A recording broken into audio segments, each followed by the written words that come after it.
story where some players don't want to take away from everything that's going on right now. It's like we got all this momentum going for the cause, the whole Black Lives Matter thing and injustice and the thing with the police departments and all that. So that's got a lot of momentum right now.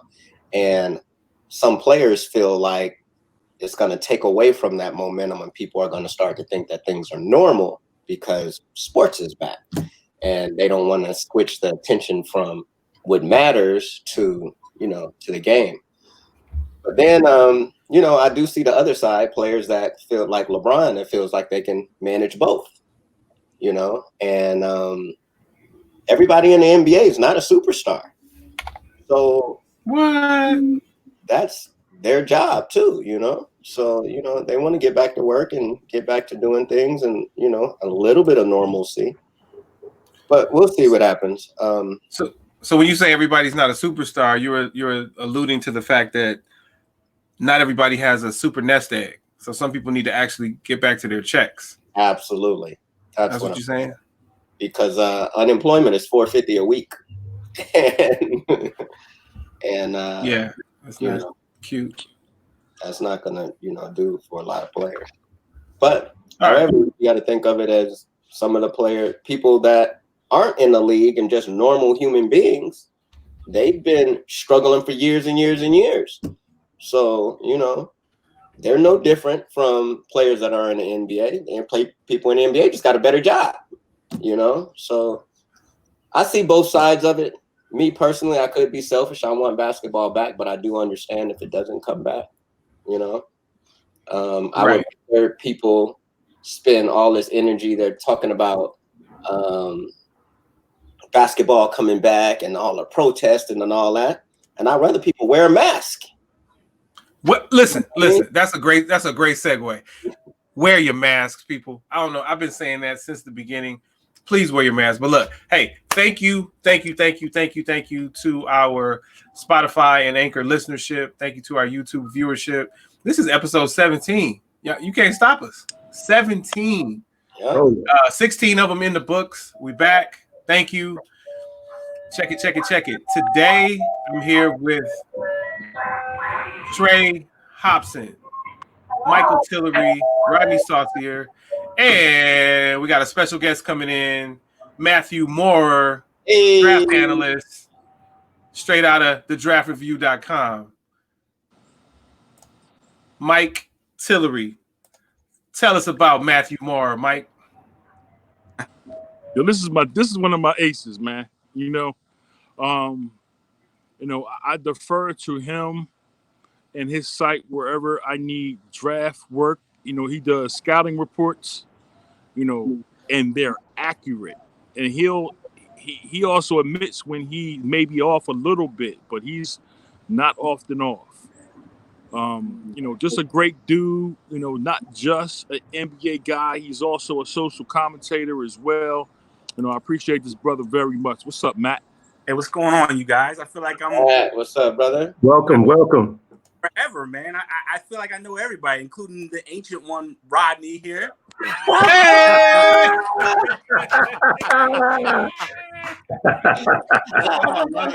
love it. Funny. Welcome, Matt. We're definitely glad to have you here. Why don't you tell you can do yourself more justice than we can do. So tell us a little bit about you and what you're bringing to the table and why you decided to join us today. Well, I'm a big admirer of the show. Been with you guys since I think I jumped on episode 2. Because Mike sharing the videos immediately right away. So I'm like, oh, he got a show? Didn't tell me. So jumped on. I've been watching for a while now. I love the stuff that you guys talk about. A lot of it is a lot of people don't want to touch. Why, I don't know. Because it's important and it's relevant to the world that we live in today. But I've done scouting work since 1999. I helped to start a website with my good friend at the time, NBADraft.net, and then I left there, raised a family, did the whole, kids, wife thing, And then I moved on to doing NBA draft history. And that's been a long, long process. Well, that's outstanding. And I don't think we run into a lot of people in general that actually decided to go into NBA draft history. I think we have historians of the game who came from the beginning, like Rodney and Hubie Brown and people like that. But for people of younger generations who came about afterward, I think that's quite impressive for you to actually want to go that route and not just be like the town griot like Rodney, but like you're studying your craft. So hats off to you. And I'm glad that you're here. And I know that Mike will definitely have you talk about, and I know it's draft, but I know that Mike never wants to have a podcast without talking about how Dr. J was wronged. So he'll talk about Dr. J and his contribution to the NBA. He always wants to go versus Magic Johnson and his contribution to the NBA. I don't know why he takes it there, but I think you'll probably give us some insight there. And see, but if you look at the back of Matt's in this background, I think that is Magic Johnson that you see right there, right? On that Laker poster. That is Magic. Look, yeah, that's Magic right there, man. I've been trying to find Doc, and I just didn't see him. I keep looking. I didn't see him. So Magic is up there backing him down? My guy Moses right there. That's my guy, Moses. But okay, yeah. Doc couldn't win until Moses showed up. So Oh, Mike's about to hang up. Oh. Hey, so we do come to an agreement on Wilson Norman Chamberlain, though. Yes, no question. Yes, absolutely. Yeah. So if you listen to the show, then you know the two qualifiers for Mike, or the three. Obviously, you gotta respect Wilt. And then you can't speak ill of or not give just due to Doc. And you can't talk about October 17th, 18th, 19th, and 20th, 2004. You can't do, you got to stay away from those three things, and then you'll be good with Mike. So I just want to give you the rules. Good Lord. Hey, so before we get into it with Matt, I just want to post this because Trey brought this up. So for those that can actually see, for our viewers, you can see on the screen, this is from Patrick Beverley from the 14th. And so we're on the 16th, Tuesday now. So 2 days ago, Patrick Beverley said, Hooper, say what y'all want. If King James said he hooping, we all hooping. Not personal, only business. Stay woke. So that's really interesting. I don't think that Patrick Beverley's hiding his thoughts on playing, or he's saying that, LeBron is the one that moves the needle. And I guess that's not a bad guy to get behind. He's got social consciousness, and he's a leader in the league. So as much as I didn't applaud him throughout most of his career before coming here to LA, I've definitely applauded the things that he's been doing off the court. And the impact he's got on social justice, social reform, and actually education. So shout out to, I'm not going to call him that moniker. I'll just say shout out to LeBron James. I'm not doing that, but yeah. All right. React. This is coming from a Lakers fan. Yeah, a Lakers fan. You keep it. Yeah. And I keep that energy. Lakers fan. Yeah, it's right there. Bam. 16 rings, baby. What's up, Mike? 27. So Matt, we're gonna have a draft. Mike. Matt, are we gonna have a draft? Yeah, we'll have one. I mean, I think there was 163 kids that declared this year, down from what it was last year. But I'm really surprised that virus hasn't lessened the amount, because a lot of these guys aren't going to be able to work out teams. So really, it's going to be a lot of video throughout the year, I'm sure, that teams are going to look at. And I'm hearing August is when they're projecting that they're going to have a draft. But yeah, I'm sure there are going to be a lot of kids that are going to go back to college and try to prepare for the NCAA season.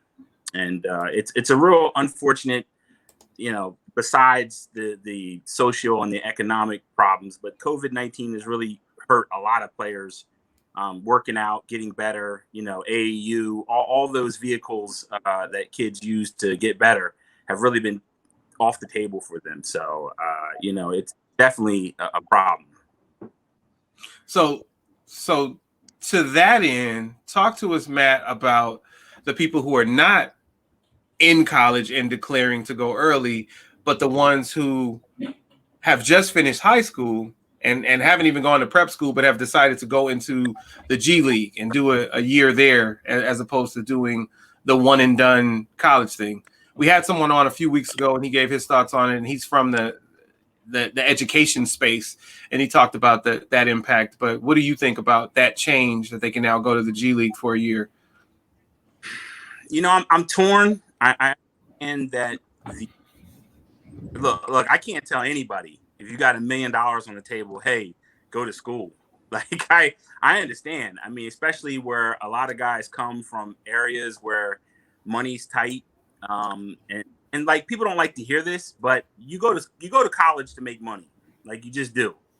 I know I like to talk about personal enrichment, and I'm sure it's there. But when you're a 5-star blue chip athlete, your main questions that you're asking are how many games we have on TV, and what's the sponsor? Is it Nike? Is it Adidas?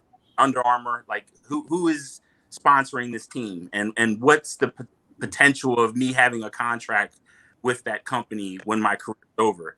So, there's so many already money that put into the deck, and I hear a lot of coaches they hate this G League because it really affects their pockets, because these blue chip athletes are multi-million-dollar corporations essentially. I mean, if you're the number one player in the nation, you're essentially a multi-millionaire for that coach to take your talent and use you on promotions to get you to sign with other recruits in the future. It's huge. It's huge for that coach. I mean, Coach K is one of the coaches of all time, no doubt. But Zion Williamson took Duke to, like, you even had black people saying, yo, I like Duke. Like, that's never happened. Before it was right. But when Zion went there, all of a sudden it was like I started seeing black Duke. Like, what's going on? The financial ramifications and the social boom that a lot of players give these universities has been on the back burner for so long that now that they're coming out and they're recognizing how much power they have, oh yeah, the coaches hate it, because at the end of the day, if you're Coach K, you're Calipari, how much can you really do for a player? I mean, that Zion Williamson already had 1 million+ followers on Instagram before he even signed with Duke. So you can't even use the argument that these guys need you for branding. No, it's the other way around. The colleges actually need them for branding. So it's created this new wave where guys now have a lot of power, and that's why you see so many coaches pushing against this, because they recognize they're losing money by these guys going to the G League. I mean, they just are. So I get why people don't like the educational component, but I mean, really, it's something that should have happened a long time ago. I mean, baseball has, a similar deal where guys go to the minor leagues and work out as opposed to going to college. It's just the only difference between college baseball and college basketball is it doesn't generate the same level of income. Right. So, that's the difference. Dope. Anybody else? I could talk to Matt all day, so y'all go ahead and do your thing. Yeah. I just don't like that they don't get the socialization part. They don't learn how to mature and be men off the floor. That if they're not a top pick and they sign that second round contract, and they get a total of about $1.5 million over 2 or 3 years, that $1.5 million is spent quickly. I mean, realistically, first thing they're gonna do is go get a car and, you know, get something from mom if they're the good kids. You know, if they're the other kind of kids, you know, they're gonna go for self and try to spend as much of that 1.5 as they can, and then they wash out, you know. And unlike baseball, you know, you can't re-enter the draft. You get drafted, you drafted. You don't get to go back to school and do all this other stuff. So let me play devil's advocate, Rodney, and ask you a question about that. So let's say they go to the G League first, because that's what we're talking about, this component. They go to the G League and they do a year, and they are projected to be a second rounder at that point. And they decide, you know what? Let me do another. Do they do another year in the G League, and then does that bring their stock up, or is that too much of a risk? And maybe they wind up not getting drafted at all after a second year that didn't move them into the lottery. Well, if they're going to the G League that first year, they're already playing with professionals who've been bumped down to the G League or who've been injured trying to work their way back up.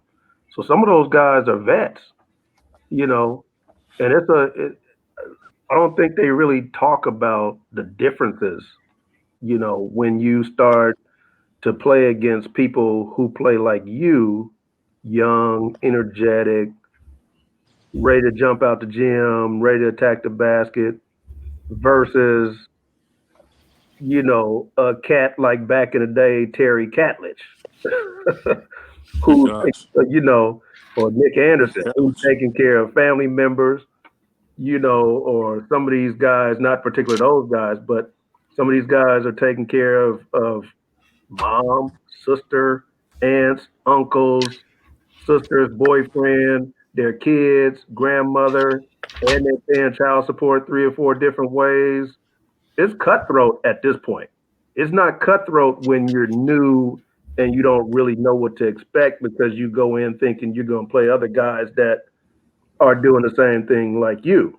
These other veterans who got, you know, a lot of things going on at one time and really need this money, they're going to do what they realistically, and, you know, we're speaking honestly, they're going to do what they can to get that job.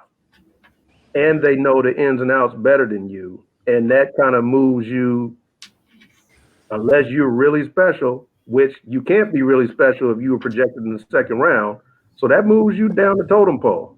And that means that team is also waiting for the next draft to see if they can get something better than you, depending on how you're playing. Because if you're playing well, they're going to move you up out of the G League and put you on a regular squad, or somebody's going to try to pick you up and put you on a regular squad. So for the listeners, I just want to make sure you guys know who that was speaking.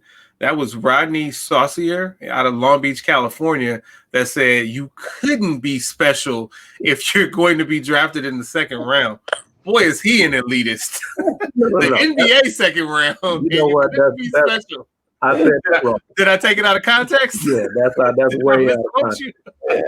Meaning special, meaning elite. Okay. The team, if they're talking about taking you in the second round, they're not going with the mindset that you're elite. I'll say it that way. Because if you're elite, they're going to try to move up to get you. You're elite worldwide, but not elite for the NBA. Right. Got you. Okay, fair enough. You know, and it's a huge difference of how you get treated, you know. And there are a lot of good guys, good players that can potentially do well getting drafted in the second round. I mean, like, Nick Van Exel. I think he was drafted. Kyle Kuzma, was he drafted in the top of the second round or the very end of the first? Very end of the second round. You got the guy right there. Who knows? Yeah. So, you know, well, I mean, a guy I grew up with, shout out to my boy Mo Wiley.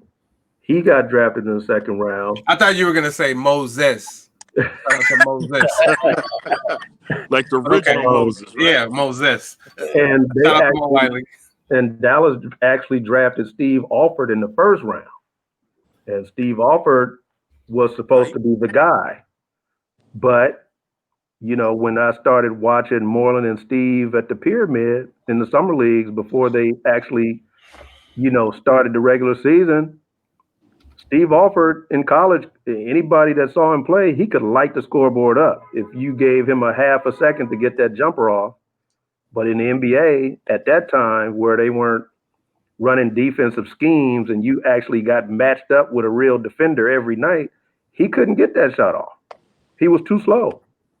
You know, now you don't really have to have quickness to do all that stuff because they set high screens and staggered screens and stuff all over the place. But back then, you had to have some creativity. You had to have something, some kind of advantage. If you weren't, you know, Dale Ellis or Dale Curry, where you can shoot as soon as it touched your fingertips, you had to have something that can get you over. So Moreland had a quicker trigger than Steve Alford, and they actually cut Steve Alford, their first round pick, and kept Moreland, which is rare. They don't normally do that.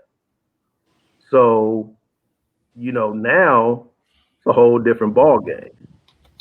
These guys now, you know, they get drafted so young that they just hope and pray that you're going to get to where they think you could be. You know, so you may have a little more time to pan out than you did before. But if you don't, like I said before, that $1.5 million or even $2 million that you may make with your small shoe deal and your contract, which is going to get taxed, so you're not going to get that whole $2 million. I mean, and your agent, right? And whatever, you know, your girlfriend or whatever comes with it, you're not making a lot of money, which means that you eventually, if you don't hurry up and find something or go overseas, you're gonna have to get a regular job. Okay, appreciate that. I got some draft trivia. And maybe Matt should let other people answer first, because I'm sure Matt knows the answer. But then again, hey, if it's your wheelhouse. So the 83 draft, and just to refresh, and I'm talking 83 NBA, not the amazing 83 NFL draft. So 83 76ers. Oh, is this when they got one of the 1, 2, 3 championships? 83.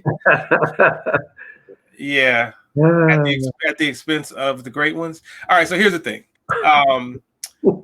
So we can debate who had the best career out of the 83 draft, and we can say, was it the number 1 pick or was it the number 14 pick? They're both Hall of Famers. But once we go beyond that, once we go beyond Ralph Sampson and Clyde Drexler from 83, who had the best career?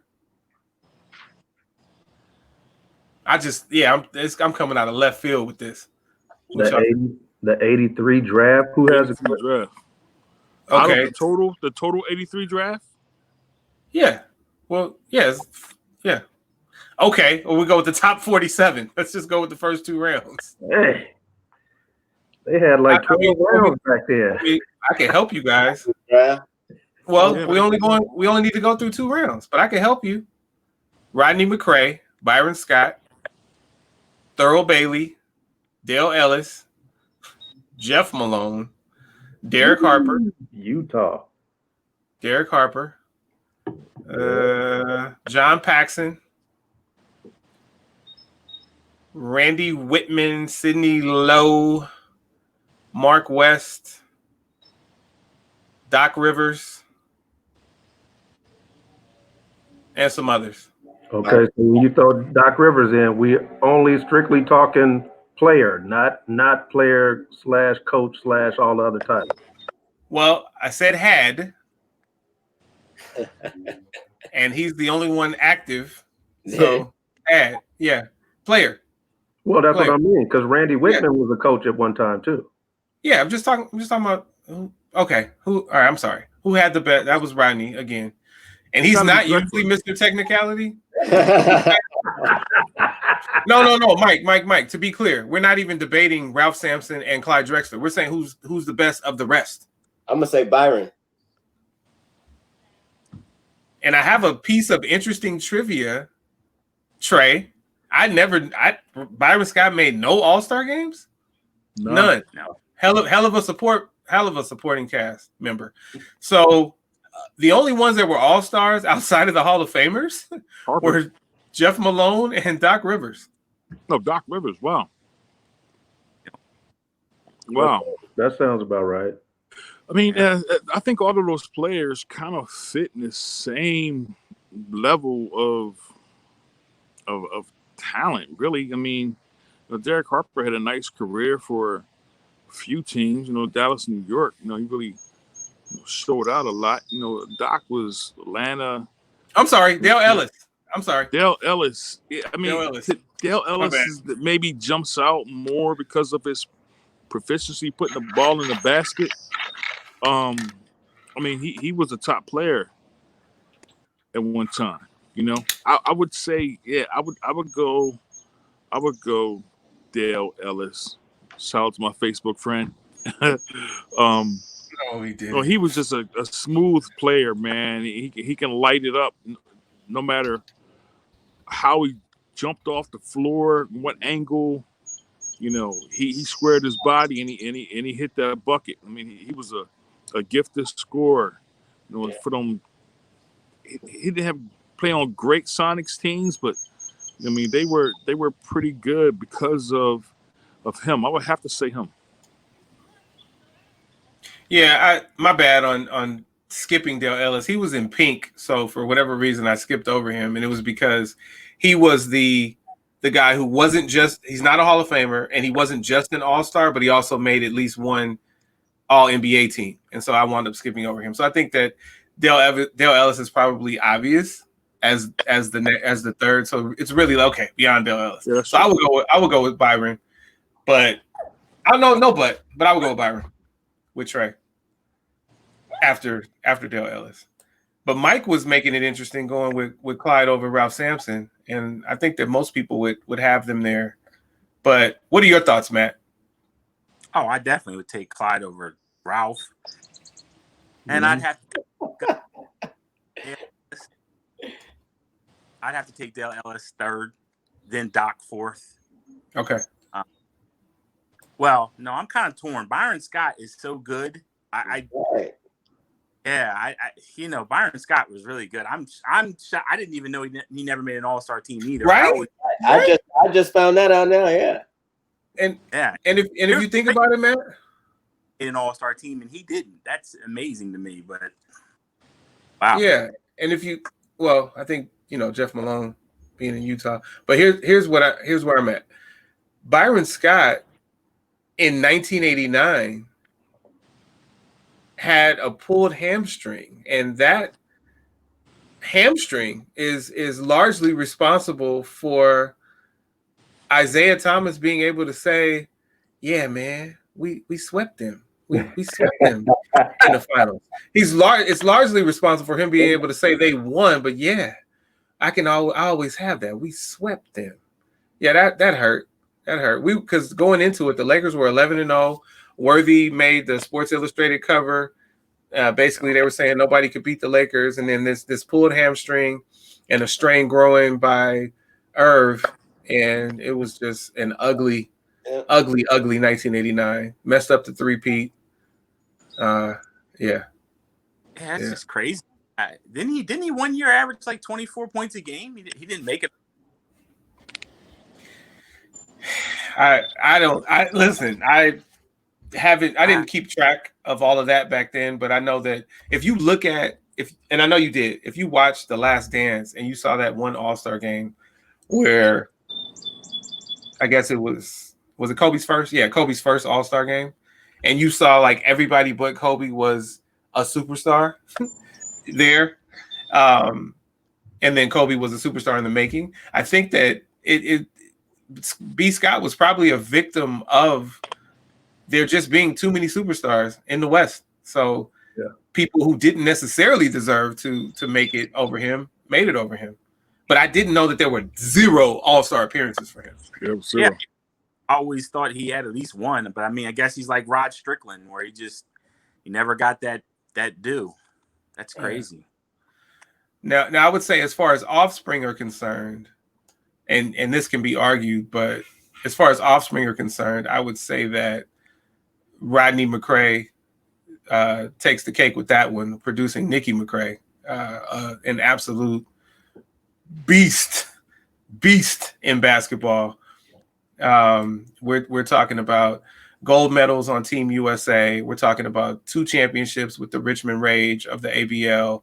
We're talking about 2 championships at the University of Tennessee. She's now the head coach at Mississippi State.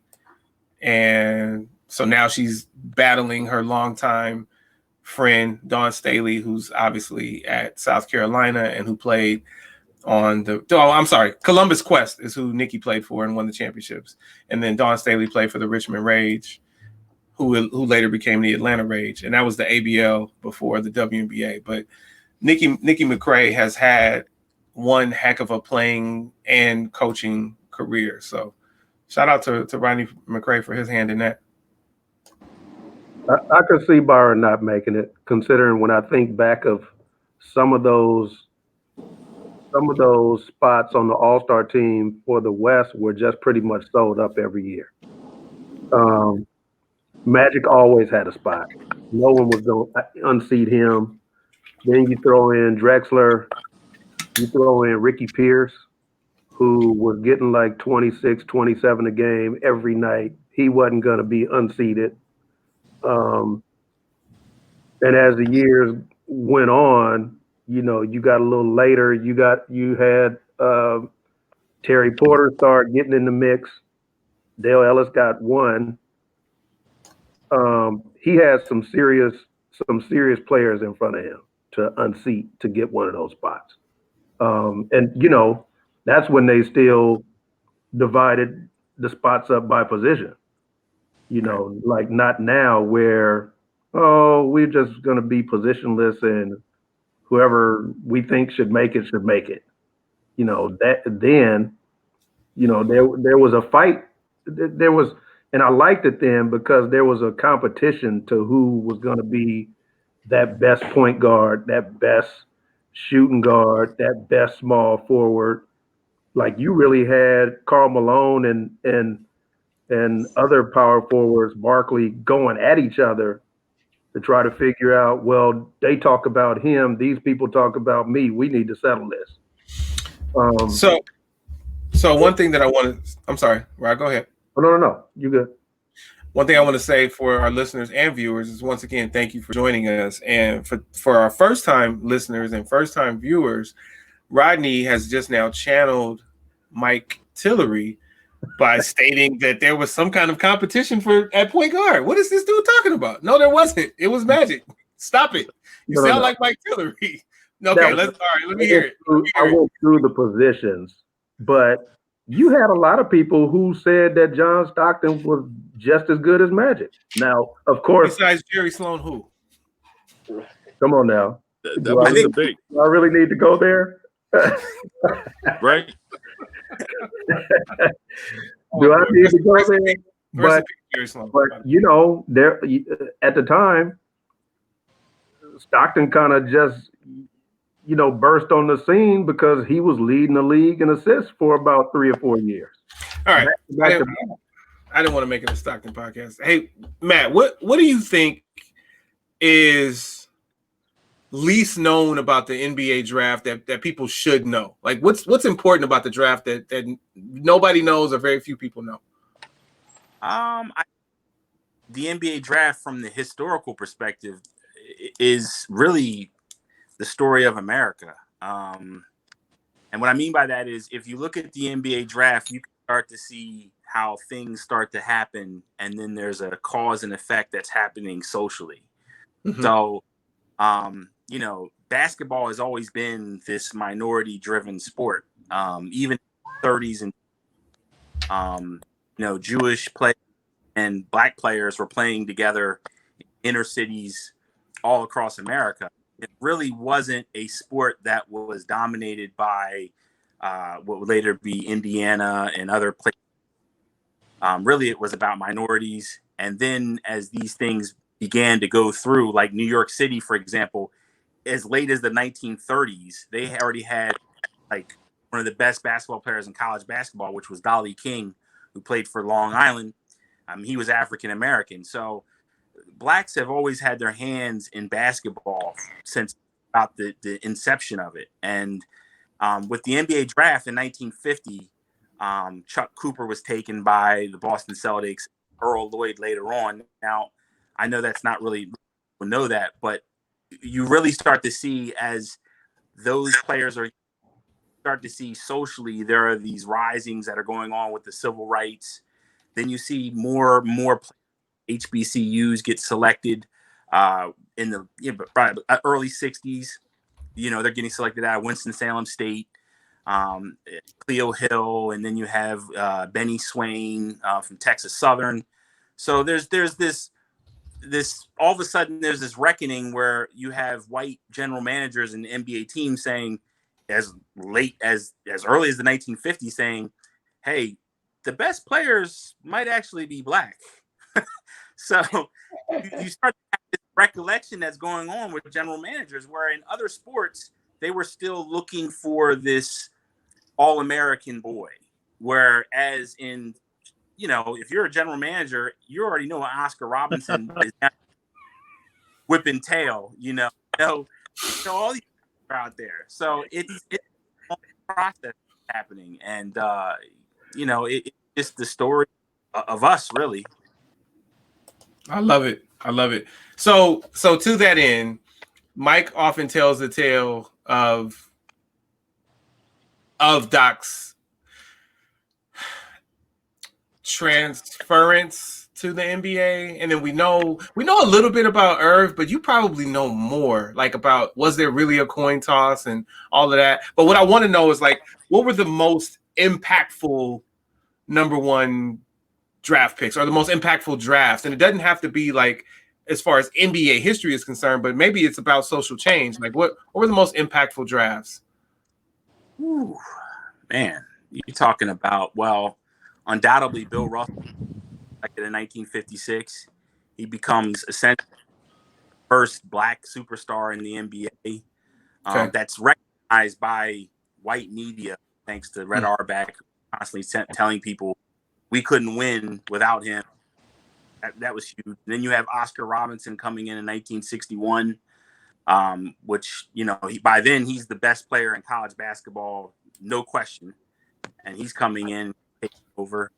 I would say to Michael's point, Doc brings in an era of undeniable blackness where Oscar and Bill Russell and even Wilt Chamberlain, many of them were they still weren't allowed to have that freedom of expression. And when Doc came in with the high socks and the afro and just gliding through the air, back then athleticism was kind of like, no, we don't want guys to be athletic. You had the dunk rule with Kareem Abdul-Jabbar at UCLA. They didn't really want black players to put on this athletic showcase. And really with Dr. J, and I would even argue maybe Connie Hawkins before then, start to see the difference of like black athleticism. Like it's okay to be an athlete and be African American and play above the rim. And for some weird reason, for so many years, whether it's, I guess maybe white coaches not thinking it was a fundamental shot, but it was kind of not respected. And really with Dr. J and guys like that, you really start to see this explosion and more importantly, the respect for athleticism as a valued commodity and not like this sideshow freak thing. So, and either Matt or Rod could take this. So in the days where there was the ABA and the NBA, were people being, and it's Matt, you from a historian perspective, and Rod, you from an experienced perspective, ABA and NBA, while they coexisted, were both leagues drafting players like the USFL and the NFL, and then they had to decide where they were going, or how did it work? Like, how did you wind up in the ABA? Well, yeah, the ABA was really the ABA forced the NBA to start doing early entry because the ABA got to a point where ABA said, look, when this kid's a senior, we don't have a chance at signing him. Boston's going to sign him. Somebody else is going to sign him. So we're not going to draft seniors anymore. Let's go after underclassmen. Oh. And it forced the NBA to say, well, maybe we should do this thing called the hardship draft, where you can start applying for hardship. You had to like prove you had this financial issue, and then you can get selected, or you can be put up to be selected by an NBA team. They were the first to grab Moses Malone. You know, they were the first to do a lot of things, getting sophomores and juniors. And really, by 1973, the NBA had to really go out and start just picking guys like Ray Lewis, who is a playground legend in California. In 73, he's a sophomore. He's one of the highest players ever selected to that point. That was a sophomore in college. So by then, you start to see the NBA being forced by the ABA to take players a lot earlier than normally. Awesome. I want, while we got this time, Matt, really talk about your project, man. I think it's going to enhance the hoops universe. You know, doing what you're doing, you've worked so painstakingly on it over for years. Just kind of explain that to the people, so people could be aware of what you're doing. It's so great. Yeah. Well, I've been working on it since I was 18, off and on. Not straight since I was 18, but off and on. And really, how it started was, I went to a friend. Me and a friend, we went down to an HBCU, and I said, "Hey, you know, such and such played here," and I went down to the athletic director and I was like, "Hey, do you guys got stats during his time here?" And the guy was like, "No, they didn't have any." And it was like, I was like, "You don't have this guy who's like one of the highest draft picks in HBCU history? He's nowhere to be found." And he was like, "No, we don't have those. Their athletic department burnt down in a fire in the 70s and wiped out." So you started having more and more of these conversations with HBCUs and lower division basketball like NAIA, Division III, Division II, where basically stats were like taken home by the fired coach and just forgotten. Many of the stats that I had to research, I had to go game by game if I could, just painstakingly. That's what really took the time. Was many of these colleges, the records were gone, erased, destroyed, floods, fires, whatever it could be. And really, you know, there's no YouTube for a player in the 60s and 70s. There's no YouTube that really exists for them. And the only thing that really is the stats. And that's what tells their tale, is really the stats. There's nothing else they can really show. And I've had guys break down and cry because I show them their profile. I'm like, "Yeah, I finished you." And I had this one guy, it was beautiful. He started crying because he said, "Look, I've been telling my kids for years I played, but the school never had my records. And now I have something to show." And really, that was really what it was for me. It's about reviving dead history. And I think that's the biggest thing that we as Americans need to really grasp is history. Because we're living it. We're living it right now. We've been living it. And usually the people who win are the ones that tell the history, which is why so far we've ignored HBCUs for so long. So I think it's great that you got guys like Mikey Williams who are starting to challenge and maybe say, "Hey, I'm going to start looking at HBCUs." How you doing? Great. Yeah. I'd like to see, I wish we did have like social media and stuff like that back in the day, because I'd like to see like Rod's 5th birthday or something like that.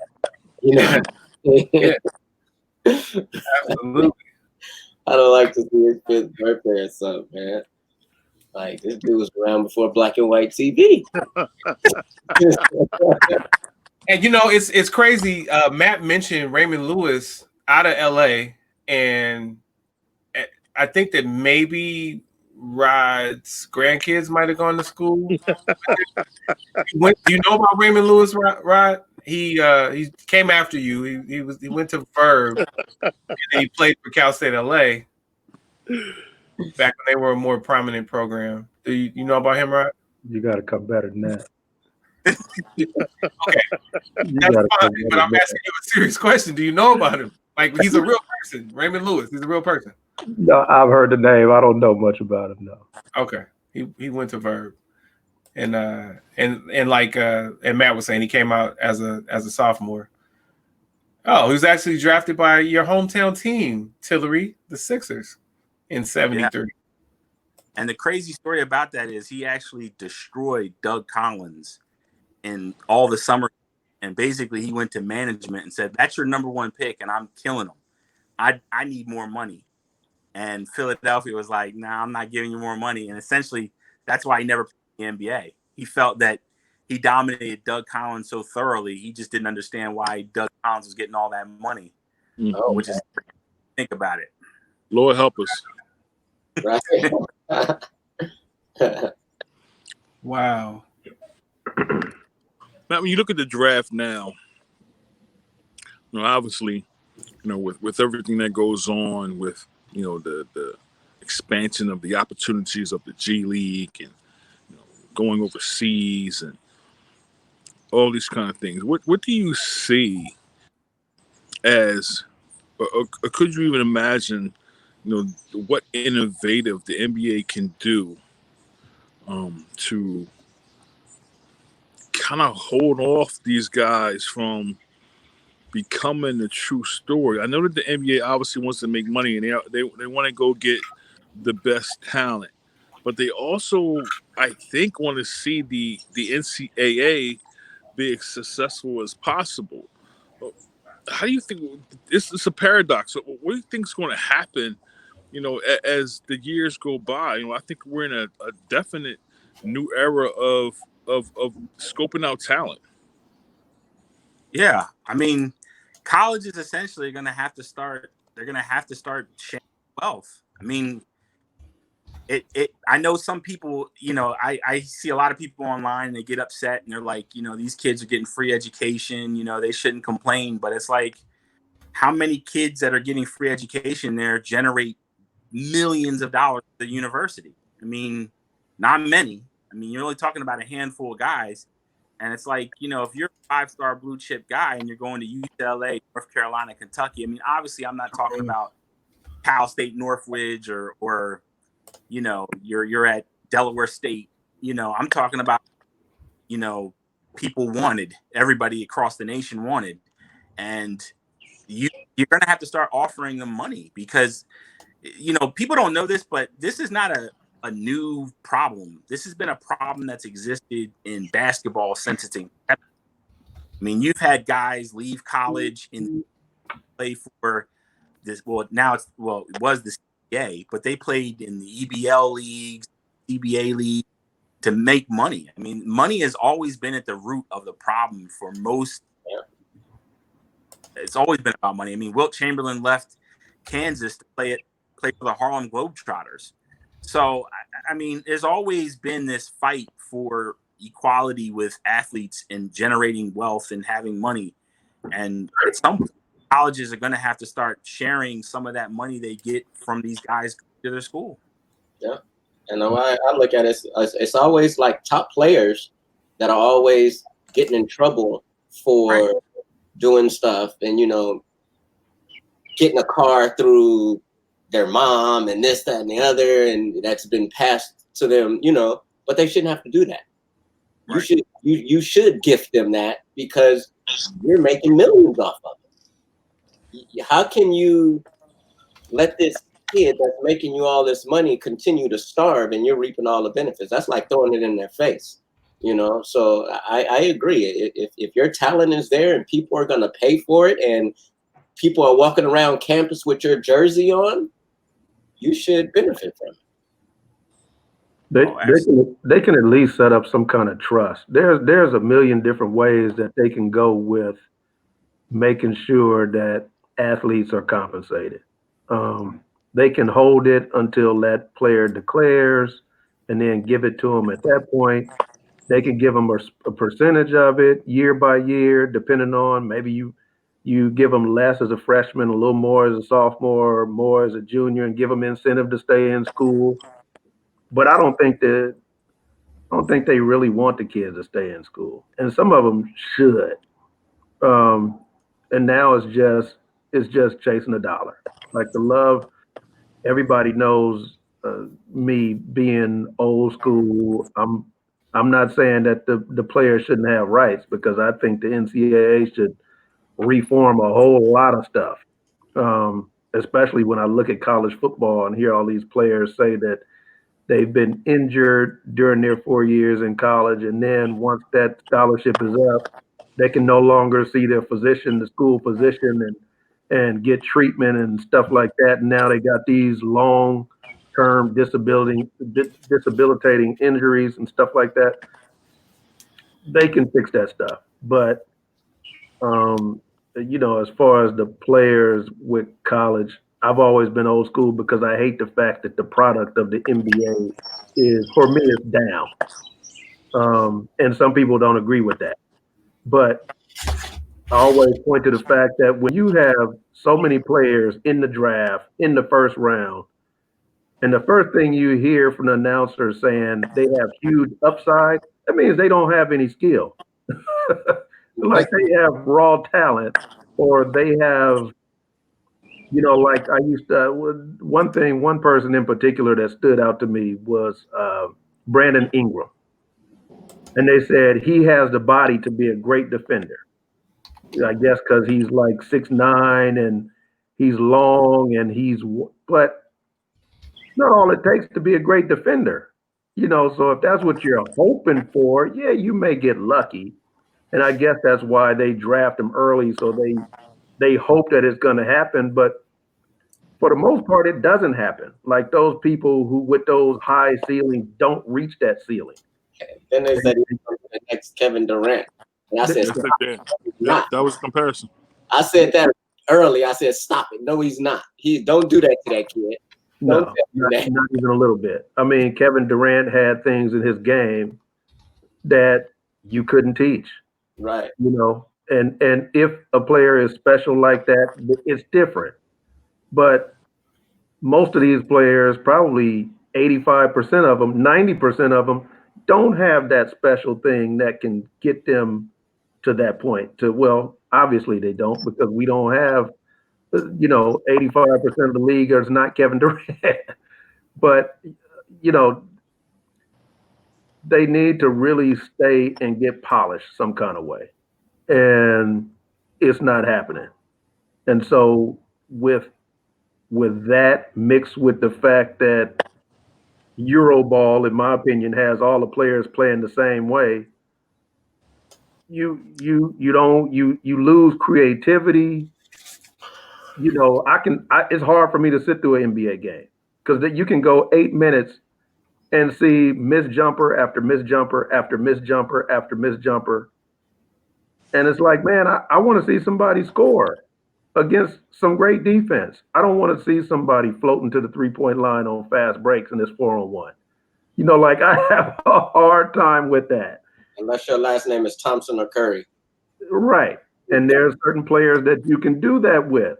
But everyone doesn't need to do that. And that's, for me, is so frustrating because, like I've said before, I like to see players play differently. I like the fact that Jordan had to chase Reggie Miller around one night, but then he had to deal with Ricky Pierce, who played completely different the next night. And then Rolando Blackman the next night. And then someone like Bernard King the next night. I mean, every flavor was different. You didn't get the same thing with the same players. And beep, beep, beep, beep, beep, beep, beep, beep. You brought up Reggie Miller, so let me give my little spiel. Reggie Miller fouled Greg Anthony 7 times on that sequence when he scored those 30 points in 8 seconds. He fouled the man 7 times, and none of them were called. All right, Rodney, continue. Okay. But as far as his style of play, that 8 seconds aside, it was completely different from. Oh yeah, absolutely. I mean, even we mentioned Jeff Malone earlier. Utah used to run this play, man. I never forgot. And they had this little curl pattern just above the free throw line.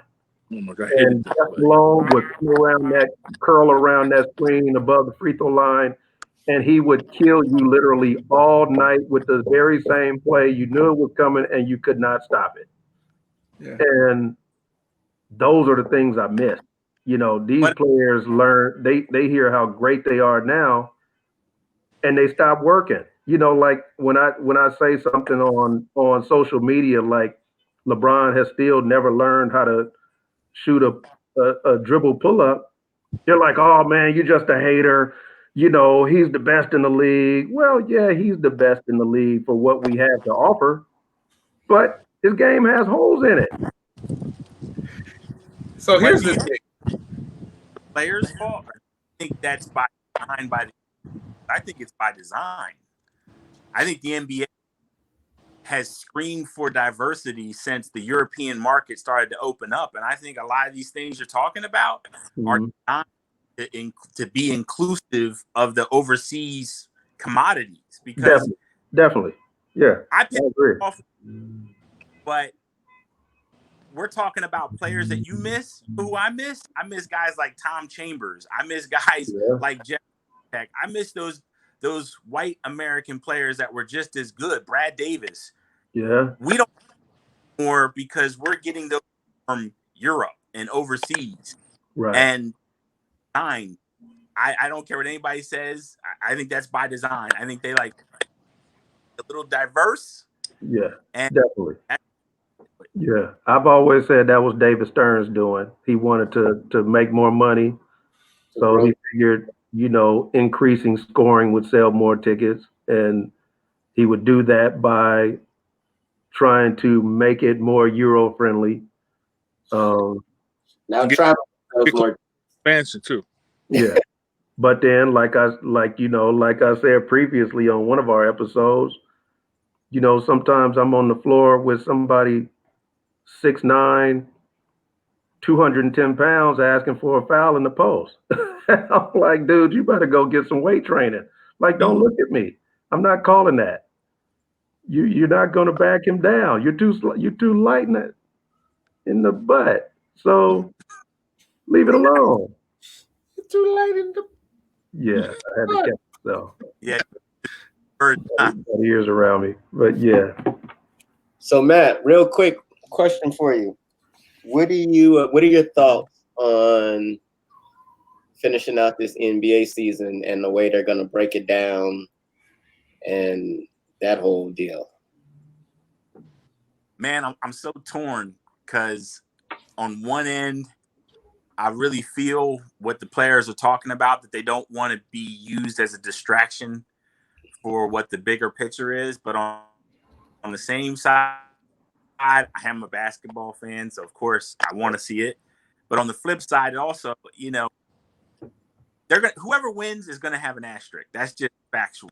I mean, the San Antonio Spurs, when they won during that lockout, I don't care what anybody says, it's not a real title. On some levels, it's got an asterisk. Now I know they're gonna get credit for it, sure, and they should, but it's an abbreviated season.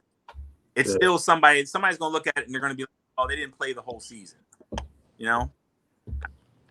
I'm torn. I really am, because I so much respect what Kyrie Irving is trying to, and I'm not the biggest Kyrie Irving fan because I mean, dude is a little special for me. So, but I so much respect where he's trying to go with his thoughts on this. So you know, I am definitely a mixed bag with this. I really say I'm strong one way or the other. Right. Yeah, that's kind of how I was on it also. Like, I think for my own selfish reasons, I want basketball to come back. But looking at the bigger picture and what's going on right now, I don't want anything that, you know, take away from the main focus, because this is a huge hurdle over any season that, you know, we've been trying to get this right for 400 seasons, you know? So I don't want to take away from it, but I'm tired of watching reruns. I don't want any season to come back unless we are 1,000% sure nobody's going to get sick. Like, because even like just say that one player gets sick and it ends up being somebody like Curry or Durant or James or something like that, and they die, We would feel God awful. forbid, you know what I mean? That is not going to be good because it opens the NBA up for litigation. I'm sure that the players will have to sign waivers and what have you. Damn, But still, that hurt that's right not there. Even the thought of that one. yeah, that's not even like I don't and I mean there's thousands of pro players in sports. You know, the percentages and you know that's a very big possibility that somebody's going to get sick. You're like waiting for who it is. If this COVID thing is as what they say it is, and especially as the weather breaks and it becomes to be cold again and we get into flu season, there's no way that nobody's going to get sick. We just saw that Ezekiel Elliott, you know, has it. You know, hopefully, you know, he ends up well and is able to fully recover and presume everything in his life. But listen, man, I mean, as much as I love sports and love reporting it and writing it and talking about it with y'all and whoever else, it does not matter to me right now. I just want people to be 100% healthy and out of the woods. Like, it just seems like as soon as this racism subject happened, that the COVID went to the back burner, like as if it's totally gone. And we're seeing like in what they say 19 states or 9 states that, you know, the numbers are starting to rise significantly, you know, and as much as the players have the ability to be isolated from most people and, you know, and probably have the best care in terms of, you know, sanitation and being sanitized from everybody else. It is a stupid thing. My girl's kid, you know, early on this COVID thing, you know, he's so much of a great high rising baseball player at 15 that, you know, trainers were coming and you know, basically going into a facility and it's just him and a couple other players. I was like very worried. You know, he wanted to get out so bad because obviously everybody's getting stir crazy in this era that, you know, it's almost like he wanted to sacrifice his health. And I'm not saying that, but to even take the chance to me is absurd. Like, because we're seeing how many cases we have in this country, and New York kind of exploded. You know, now that California is becoming almost a hotbed. You know, this is like a ridiculous thing for us to even to even discuss sports at this time as something that is going to continue. I know we have to do it because that's what we do, but to me, it's I am not missing sports that much that I'm willing to see anyone, whether it be the first player on the bench or the last or a trainer or someone else, to get sick and lose their ability to do what they do professionally and also within their family. You know, I'm cool with it. You know, I think that it's going to bring about a new era of training, and also new stars are going to come and be coming to prominence because of all of this downtime and the how they're incentivized now, almost like they're training for the Olympics because they don't know when you're coming back. But I'm cool with it. Like, I'm totally cool with it. I got Netflix. I'm good. You know, I'm writing a book. I'm good. You know, I can go on Facebook and write every day or do a video or something like that. The focus is being reimagined. So the desire to need sports as much as I have in the past, but whether it be an athlete, a coach, a father, or half of you, just a fan, you know, I'm good. I'm good, man. I mean, I love athletes so much that I want them to be able to come back fully. It's not like I can't be selfish and say, all right, I'm missing y'all got so much, so let's get things started again. You know, when they come back, if they're totally healthy, I'll be ready to watch again. You know, whether that is now or 3 years from now. I'm good. As long as we can rid this world of this virus that they're going to talk about for the next 100 years, then I'm good with it. Yeah, because I don't know So if y'all. Rodney, Go ahead, Casey. go ahead, Trey. Oh, because what I was saying was it took a few weeks for us to reach a million cases worldwide. But since we start opening stuff back up, I think too fast, we've already hit 2 million cases. Mm-hmm. And I'm sure you guys heard about the Texans, the Cowboys and the Texans. Both got a couple of players that tested positive. And I still get emails from the Rams saying that they're hopeful to have fans in the stands. But after this right here, I think I'm going to just have to give them a call and just tell them, you know what, send me my refund back for this season because I wouldn't go anyway. I don't think the world. I don't think we could take it after considering we already lost a superstar like Kobe. To be able to lose another one from COVID-19. Thank you.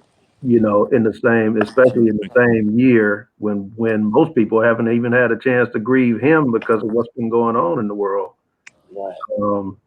I could see it turn into a huge political battle because you got a lot of people saying it's overblown, the numbers are wrong. We need to open the things back up because of the economy. And then you got one side saying, no, it's, we need to be safe. So it would really push that into a huge battle, probably on the scale of what we're dealing with George Floyd. And it could probably really get nasty. All right, I'm going to keep the energy of the current topic. If no one has anything else about the NBA, I'm going to turn to what else we need to be talking about, and then go to the NFL. So does anybody have anything else about the NBA before I turn the corner? Ben Simmons and Joel Embiid, y'all better be in the gym. No, I don't want to see the NBA come back, but just in case. Exactly. So I'll close out on this topic because I can. I'm the host. I don't care about a 1999 asterisk. I didn't care when we were mad about it then because you know what? We came back 2000, 2001, 2002. So I don't care about your asterisk, Matt. When we win the championship this year, if we come back, I don't care. That's number 17. I don't care. The same, everything. I just think they might well just give it to the Lakers now, man. Just give it to them. Well, and see that's what I was pushing for in the NCAA. I feel like South Carolina should have been crowned women's basketball champs, even though the popular vote is about Sabrina Ionescu and Oregon. I just feel like that's disrespectful for Dawn Staley and her crew. Also, my UCLA Bruins were mopping the floor with folks in softball. So those two championships, I feel like definitely should have been awarded. Outside of that, I don't know who was going to win what, but I didn't necessarily care. But if everything does come back with everyone being 100% safe, that would be great. I'm excited about the idea of seeing this different kind of tournament for the NBA, this playoff tournament where you have 6 teams trying to play in to be the bottom 2 seeds to then play in against the 8 seeds or the 15 and 16, however they do that, the presumed bottom 2 seeds. Then they have a playing game, and then they would play Milwaukee and LA, the two winners there. I think it's really interesting, but I don't want anybody to come back too soon. Exactly. Now, if they come back, here's the dilemma for Rodney and I as officials, especially at the collegiate level. I've got 3 college sports to decide if I'm going to officiate if the sports come back. That's football, basketball, and lacrosse. And then for Rodney, it's basketball and football from a collegiate perspective. So I will tell you this. I got to see what they put in place. I don't necessarily miss watching anything. I don't care, but I miss officiating. I will admit that. I really do. And I really, since football's next up, presumably, I want to get back on the field. Now, that being said, real quick. Really quick. Not a Mike Tillery or Rodney. Real quick. Trey. I'm gonna lead us good today. He's good for today. NBA players, if you're listening, and you don't shoot good free throws when we return, I'm gonna like that. They've had all the time to work on nothing but free throws. Well, there's a couple people that don't have hoops somehow. So they're not working on free throws. If you're a bad free throw shooter and you didn't take this time to just shoot free throws, man, that means you didn't want to get better. All right. So I want to thank our YouTube listeners once again our YouTube viewers for viewing. This is episode 17. We love you. We appreciate you. Our Anchor and Spotify listeners, thank you. Now let's get to the real before we go to the NFL. Update on the George Floyd murder.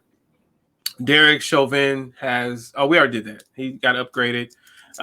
What I don't think we knew was that he's still locked, or he's in, because his bail was it $1 million or $2 million or whatever it is. Once he got upgraded to second degree murder.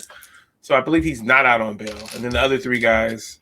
No, he's out. He is out on bail. He is on bail. Okay. He's back out because he went to court for the upgraded charge. So he did stay out. Well, yeah, I think because somebody posted it was $1.5 million for his bail amount. And okay. I believe they posted it and we got it. I'm usually prepared, but I just threw that in. So what's horrific, you may or may not have seen, Rayshard Brooks was gunned down in a Wendy's parking lot in Atlanta. And he was gunned down by a police officer. Now, if you don't know the story of Rayshard Brooks, Rayshard allegedly fell asleep in his car in the drive-thru at Wendy's. And since people had to go around this parked car in the drive-thru, someone called the police on him. The police came in, got him out of the car, and started questioning him. You had one police officer that was kind of even keel and just kind of observing, and the other one was antagonistic and trying to get Rayshard Brooks to admit that he was drunk driving. Kept wanting to press him on a breathalyzer. Rayshard says, I don't know what that is. Like, what is that? And he says, I just want to know if there's alcohol on your breath. Rayshard says, well, there is alcohol on my breath. I've already told you. I had 1.5 margaritas. So there's alcohol on my breath. But this guy kept wanting to test him. Hey, whatever. I'm not arguing the merits of whether or not there should have been a breathalyzer. What I will argue is that you did pat the man down before the breathalyzer, and you kept him in your view the entire time. So when you tried to detain him and he wrestled with you, I know that's a dangerous thing. I can't imagine wrestling. See you later, Matt. I can't imagine wrestling with the police. But once he came out of wrestling with them, he was running away with one of the officers' tasers. It's clear you already patted him down. I want to reiterate. He was already patted down, and he's running away with a taser, running away in the parking lot. Away, he turns with the taser and is gunned down. It's very confusing to me how you spin that. Now, immediately after that, the chief of police of Atlanta PD, who had been with the force for 20 years and had been the chief for 3 years, resigned in the wake of that shooting, which was caught on the body cam. The body cams were on, and there was also witness video. She immediately stepped down, and the officer in question was hours later fired. So that's day one. Day two, the ME rules the shooting a homicide. Boy, now we'll see what happens from here, right? But boy has this. Well, first of all, rest in peace, Rayshard Brooks.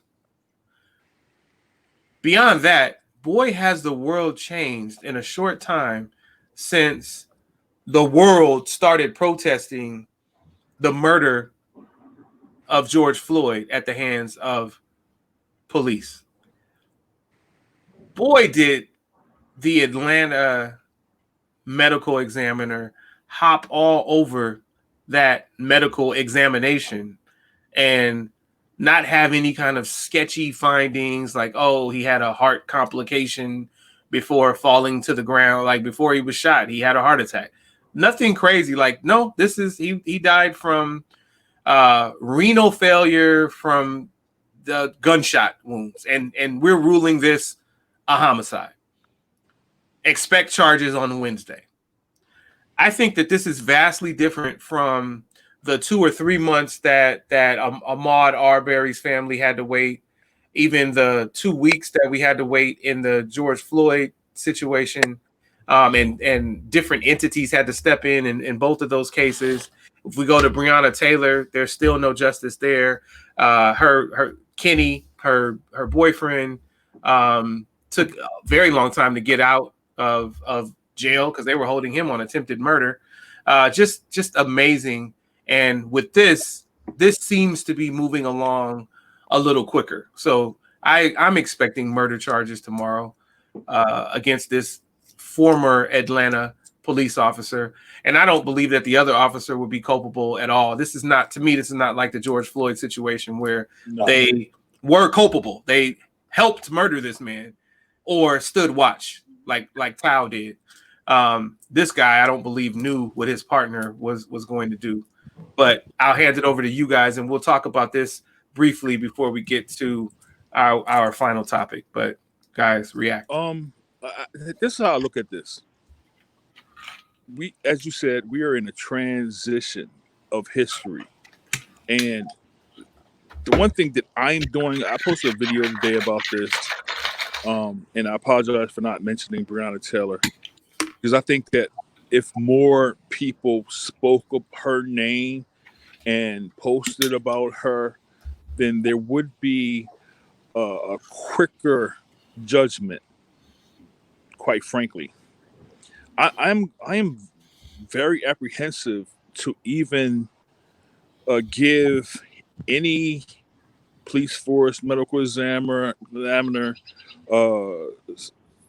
city mayor, or anything, any kind of respect here until I see convictions. I understand that things are moving faster, but as we know, there is 400 years of this, whether it be whatever hangings by vigilantes or the judicial system that has allowed juries to not convict murderers or also convict us of murder when we haven't murdered people or even committed crimes. I think we have to be very careful here because as we see the pressure that the protests and the quote unquote rioting and looting, it is causing change. I was very proud of specifically Los Angeles because they came out and drove. So that overhead shot that they showed of all of those protesters, which looked like a mile of people or even more so, was incredible to see. I'm like I said before, people have to come our way. I don't think that we should have any type of compassion, respect, sympathy, empathy, patience for anything right now, because every other demographic in this country, you know, has had the ability to use their finances to get stuff done. It hasn't happened with us because of our disorganization or victimization or whatever you want to call it. This is a very critical time for us as a people, because it's really going to dictate how we're seen, you know, in the future. And you see how the rioting and the looting has become the narrative, you know. And I like to say to people, where if you don't want to look, if you don't want us to see cops as a whole as bad, like we're going to pick out the bad cops because of they have been murdering us, then you can't look at the looting as the totality of the protests. I've lost friends, you know, many friends along this, because they're hitting me up and asking me about looting, and I haven't responded in kind because I have no more patience for this.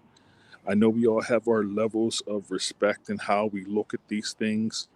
I have to stick to a hard line with this and not give anybody any respect about how I'm going to make them aware or tell them to read books or look through history and talk about George Washington's slaves and Betsy Ross's slaves, and you know, and Matt can attest to this later on about, you know, his family lineage. But you know, it I'm not. I'm at a zero tolerance with this, you know, and until there is true movement, not bringing people up on charges, not talking about this, not talking about that, because it almost appears to be public relations to me. And until I see convictions, then I will at least have an exhale. But until then, nothing, no nothing, anything, no respect, no nothing, no anything.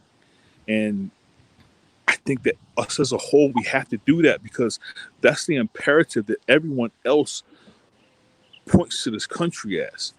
Like, they wait for people to respect them. If we give any respect, we ain't gonna get none. We just not gonna get it.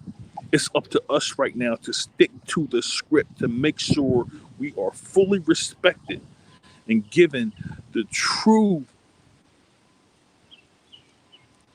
judicial whatever we need to have right here, you know. And until then nothing, zero, straight up zero. I appreciate that, Mizzo. Hey, check it out. So we've got more to get to, but I think this is a good place for us to end. I'm gonna let Trey go to his closeout first, and then Rod, if you feel like there's something else we need to talk about after Trey goes, then we could do that. But otherwise, we could leave it here. So, Matt, this part of the show is called the closeout, and we usually let the guests go first. But Trey's got to go first, so I'm gonna let him go first. The closeout is where each one of us essentially give. Okay, shout out to Dick Shout, our parting shot. So we're each gonna give. We're each going to give our parting shot, a minute or less, and Rodney and Mizzo never obey that directive. They always go way longer. But say hi, Munchie. But yeah, Trey, give us your closeout. Yeah, first I want to say thanks for coming on, man. We really appreciate you, man. You spending your time to bless us with all your knowledge and everything. Keep that Magic Johnson poster in the back. We love that. Most of us do. Sorry, Mike. Put that up on that wall.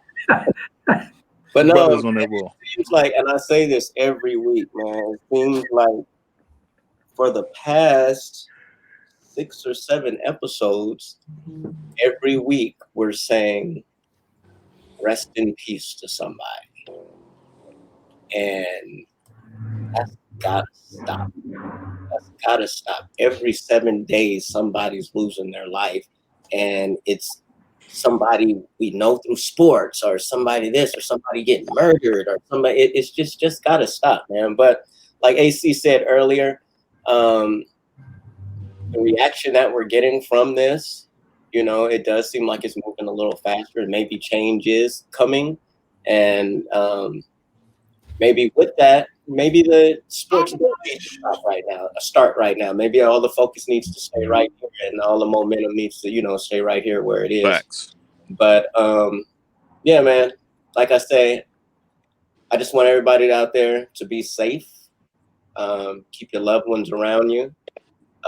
This COVID-19 thing is still very real. So social distance, wear your mask. Yeah. You got AC, he wears his mask. We make fun of him. He wears his mask in the drive-thru. Like, he wears his mask in the drive. He's that dude in his own car by himself with his mask on. But no, man, I just want everybody to, stay safe out there, man. All the listeners out there and the viewers, tell a friend to tell a friend to tell a friend. We really appreciate you. And yeah, man, you guys be safe. Thanks again, Matt. And yeah, back to you. So. All right, be safe, Trey. Yourself, Trey.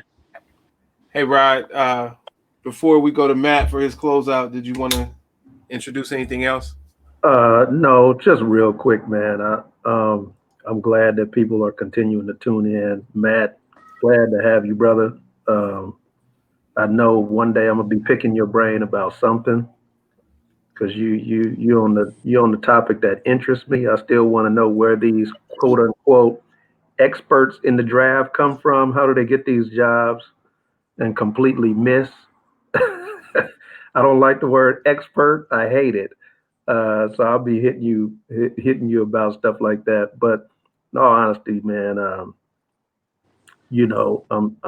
hurting with this Breonna Taylor situation. George Floyd, these three guys, African Americans, who they found hung in different local cities in this area. 4 total. 4 total now Yes. between where I live and where AC lives. I think it's something to that. I have a thing on Facebook set up for Thursday. If anybody is listening and they're my Facebook friends, tune in. I'm going to tell you about an app that you can use on your phone that automatically alerts people when you're being pulled over by police, so that your phone will automatically record and video and audio and automatically sends that recording to somebody's phone that you delegate as your emergency contact. Because what I've learned working with the small group that I've been working with for the past month or so is that even these body cams can be deleted. The footage from the body cams can be deleted. They can be altered. It's a lot for us to be able to keep our phones on in any situation. Keep your phone on. You have the legal right to record. No one can stop you. So with that being said, be safe. Hopefully I'll see you guys Thursday. If not, I'll see my fellas on Monday and we can continue this dialogue. Be safe. I actually think that there's going to be a situation where civilians are wearing body cams. I think that that's the next step. I can see that. I can see that. That being said, I'd be remiss if I didn't point out that Rodney, my good friend, has once again missed the directive. I asked him if he wanted to introduce another topic before we let Matt close out, and then Rodney wound up closing out. So that was Rodney's closeout. He doesn't get another turn. So I guess there are no more topics. So Matt, thank you so much for coming. Close out. No doubt.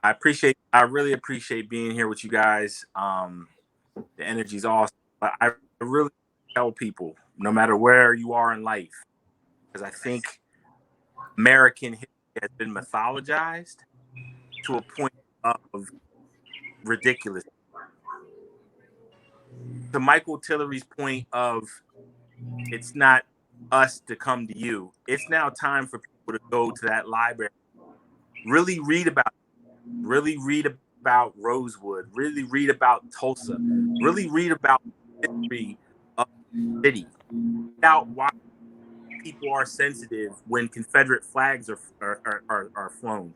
This is not nothing. Last night I watched a movie with my wife. It's called Seaberg. It's about the actress who was funding the party, and basically how the FBI destroyed her.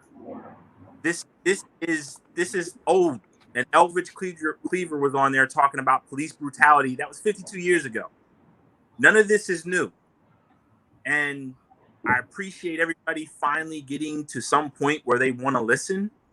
But instead of just listening, I really implore you, educate yourself, open up those books, really read the stories and find out why we are having discussions in 2020 about African-American men being found on trees. And you're wondering why we're sensitive about it. We're sensitive about it because we know history. We know our history and we know what those things mean. So if you're wondering why we don't like the Confederate flags, if you're why we look at certain things a certain way, there's and it's often found in history. And I appreciate you guys. I really implore you guys out there, look at history. Thank you, Matt. We appreciate that. Mizzo. I'm just going to just continue the theme. Hey, I wrote a poem on my page about the people who have died in the Atlantic from Africa to America. I did that because I feel like keep yelling Black Lives Matter. There's going to be a noise that's associated with that, and people are going to tune it out. White folks out there, look, y'all got to look at the origin. Like Matt was saying, it's the history of it. Just think about the atrocities that happened where only a third of the people who left Africa survived here on 200 years of slave ships. Okay, 200 years of slave ships. Imagine that. And they weren't packed in there where, they had their own seat. And they had their little tray table that they had to come down and put their laptop on. They were on top of each other. Rats biting off nipples and scrotums. Okay?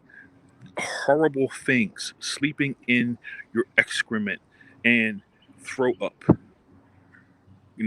It was horrible. It was totally horrible. There is a cumulative effect that has happened since all of that time. I don't think we'll ever really truly grasp about the exact date outside of what happened in Virginia, 1619. I think there was something before that. I truly do. But this has to, a respect of Black life has to happen. If you don't respect me, I'm not going to give you any part of my heart. None of us should give you any part of our heart. And that is the problem, because I look at this as total barbarianism. How we have been destroyed, killed millions of us, and there has been no respect for time. It's almost like we're giving the killers respect by not really going after their throats. If this is really a significant time of change, the respect, simple respect for humanity has to change. If it does not, I don't want to hear you.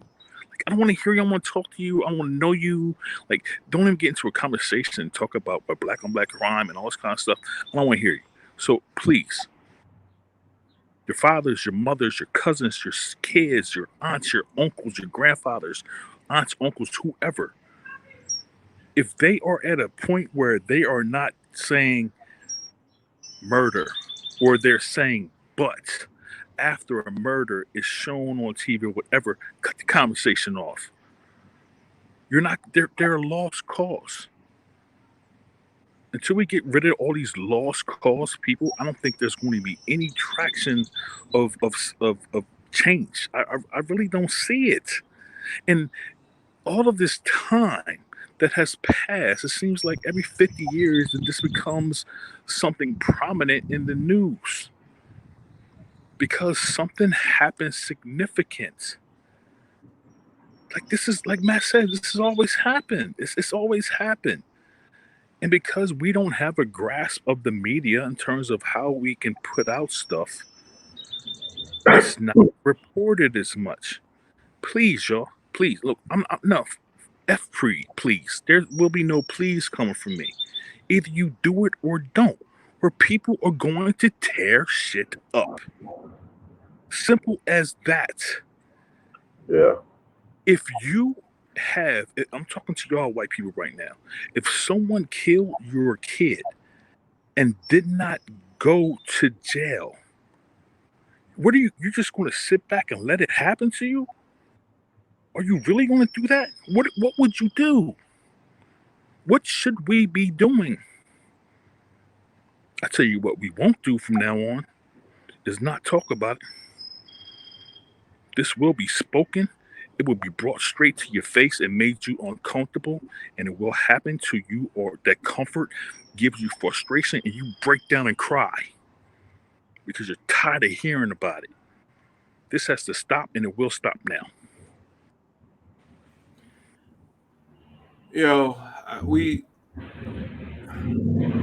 Trey mentioned every 7 days we're talking about someone else murdered, or I think he might have even said every 6 days. But I guess the relative thought is that we're talking about it every time we come on the podcast. We're talking about someone else murdered by the police, and this is amazing, and it's negatively amazing when you look at the state of the world right now, right? So there's that. Then you have the state of the country. Then you have the state of Atlanta, Georgia. And I mean the state, not the state of Georgia, but the state of Atlanta, Georgia. How this police officer can be drawn to draw down on, you know what, let's go back. You look at, and I'm gonna be as quick as I can because I really didn't want to follow that by Mike because Mike was very thorough with that one. So if you look at the TV shows where you have crime dramas and you have freeze, I'm gonna freeze or I'll shoot, and they keep running, and we've had those for decades where they keep running and they never get shot, even if they're running with weapons. It's so interesting, and I've often thought, well, and I've just thought whatever, but it's interesting that so many of our people are being shot in the back, shot running away from whatever, and even without a weapon. The taser that this man had, and it's just a taser because he just took it from one of you. You patted him down, and he's running away. Even if he turns, your life is not in danger. And I'm not saying that you don't think your life is in danger when he's wrestling with you. Maybe your life is in danger then, or maybe it's reasonable for you to think your life is in danger when you're wrestling with the man. But once he breaks free and runs away from you, how are you there? Black people don't get comfortable.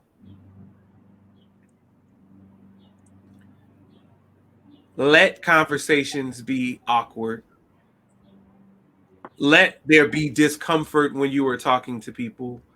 When they ask you how they can help, just tell them to figure it out. Like, don't be the resource that they need, because if they're just now trying to figure out how to help, then that's problem number one. They should have been figuring out how to help for their entire lives, or at least their entire adulthood, when they recognized that something was vastly wrong. it's interesting that Mike has lost friends. They're talking to him about looting, and people haven't. I don't know. People haven't talked to me about this, and I feel the way that Mike feels. Like there's something larger here. Everything that happened from the protesting, that happened from the protesters actually protesting, can be rooted in the murder of George Floyd by the 4 police officers. People didn't just wake up and say, "Oh, let's tear something up." You know, you go back to April 29th, 1992 in Los Angeles. That was not guilty, not guilty, not guilty. That's the officers who beat the crap out of Rodney King found not guilty. And then Reginald Denny paid with his he paid for those cops. He was the first one to pay for those cops getting off right there on Florence and Normandy. And I thought that was so horrific on camera. Again, on camera. I talked about this before. On camera. You know, none of us, and this is not a time to joke with Rodney, none of us were alive for Emmett Till, but we've heard about it. We've seen dramatizations of it. We saw, and not that George Floyd was the first, but we saw, like, this wasn't an instant killing with gunshots. Like, we saw the breath, like we see the air letting out of the balloon.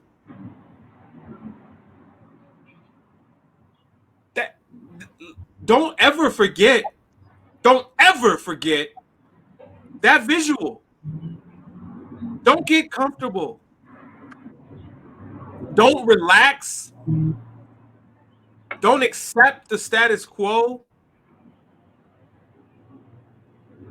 And remember that you've got kids, and if you don't have kids, then you've got friends or family with kids, and as they are our future, we need to protect their futures at all costs.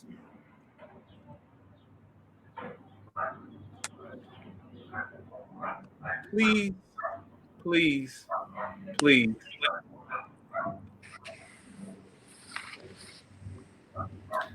Stay uncomfortable, or else we don't get anywhere.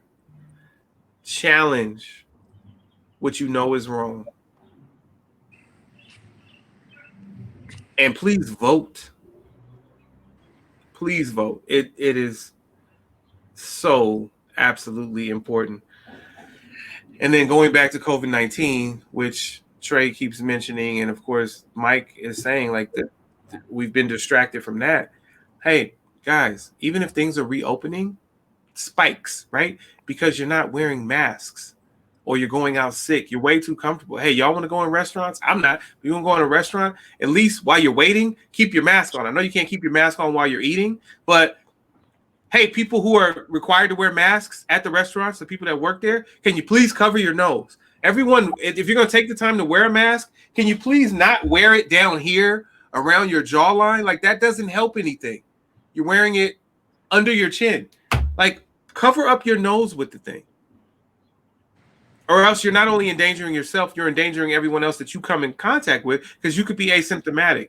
And I know I'm not the first one to say this, and it's not my first time saying it. I've said it at least 14 times, because this is episode 17, and I might have started with episode 4. Please. Hey, once again, Matt, Maurer, thank you for coming to the Collective Podcast, episode 17. Appreciate you. Yeah, you absolutely enlightened us on the NBA draft, the history of it. I think that we'll all be more studious in that, on that topic now that we've, well, you know, Tillery already was, but Rodney and I will be more so. Of course, Rodney was there. You know, Rodney was there with Naismith, helped create the game. So, you know, Rod knows all of this, but I know that Trey and I will pay more attention, and Rodney, it's probably old hat for Rodney now, but we appreciate you, Matt. Thank you. Thanks for coming. YouTube viewership, thank you once again. Anchor and Spotify listenership, thank you. Mike Tillery, Rodney Saucier, thank you guys. We appreciate you. We appreciate you. We appreciate you. We out. Be safe.